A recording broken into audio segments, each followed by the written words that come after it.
was a great weekend of BYU sports, and we begin with men's basketball. The Cougars hosted UNLV in the Marriott Center for a rematch of the January 15th 29-point blowout. Let's see the highlights.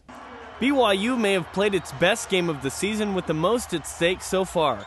A 43-game home winning streak, first place in the conference, and a sold-out Marriott Center, and the Cougars came to play.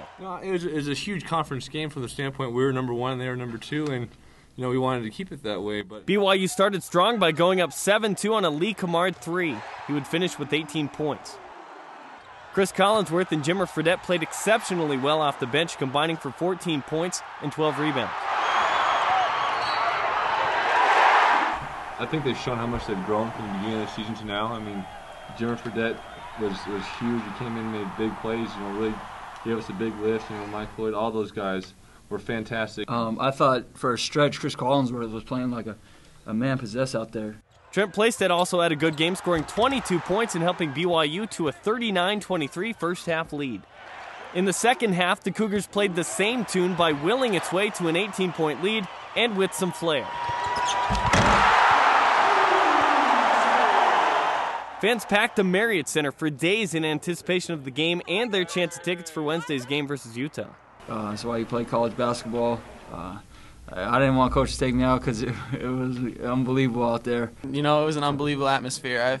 I've never played in front of a crowd like that before. The atmosphere like tonight was terrific. I mean, as good as it gets. A Joe Darger 3 would make it a 15-point game with 15 minutes left, but BYU was just too much. Of Trent's 22 points, he had 4 dunks, 7 rebounds, and a block.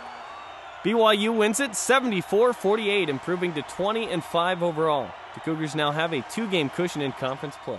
BYU's Marriott Center magic continues, making it 44 straight at home. We've been playing really good at home. That's something that we, if we can win all of our home games and then, steal some road ones, we figure that we might be able to come out with the conference championship. Gonna move on from here. A lot of games left to play. With the win, BYU is now 20-5 overall, and interestingly, with one more win, the Cougars would have 21, and they've made the NCAA tournament. Each season, they've acquired 21 wins.